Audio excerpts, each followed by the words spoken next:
And a two-day summit to revamp humanitarian aid and global responses to modern-day crises ended in Turkey on Tuesday. The summit brought together more than 5,000 delegates from 177 member states. UN Secretary-General Ban Ki-moon encouraged more countries to share the burden of emergency response. An estimated 125 million people worldwide require humanitarian assistance, among them 60 million people displaced from their homes. Turkey is the host to more than 3 million refugees, the largest number in the world. Now, correspondent Michal Bartovich was in Istanbul and has this report. During the closing statements, the United Nations Secretary-General Ban Ki-moon expressed his strong disappointment that more world leaders from the G7 were not present, except for German Chancellor Angela Merkel. He also urged other leaders for more engagement at this point. They are some of the most generous donors of funding for humanitarian action.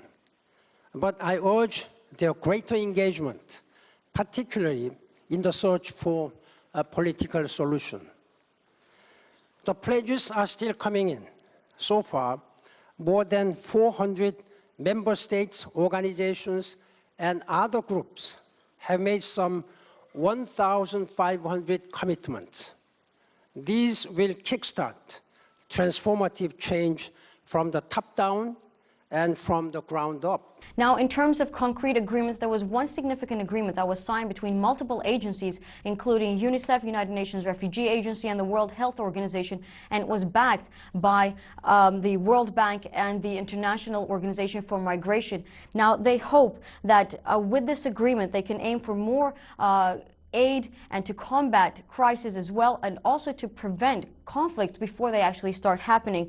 Now, they also aim to create new partnerships with this agreement. Hopefully, this kind of new cooperation can have a strong and positive impact from now on regarding new forms of aid. Now, another agreement was signed between Denmark and the World Food Programme.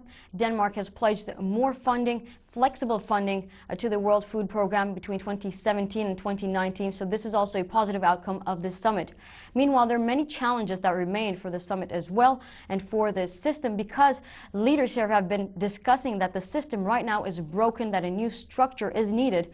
However, it's also important to note that conflicts are not the same anymore and that those who are fighting are not respectful of international law.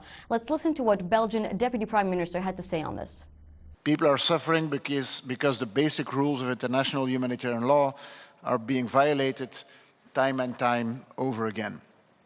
This first historic World Humanitarian Summit can change this. Tomorrow's humanity is at the very heart of the commitments we are making here today. Recently, we saw an example of this happening in the city of Daraya in Syria, where an aid convoy was not allowed to pass. So it's clear that new mechanisms are needed, and that's exactly what they've been discussing here at the summit in Istanbul. This is Michal Bartovich for CCTV in Istanbul.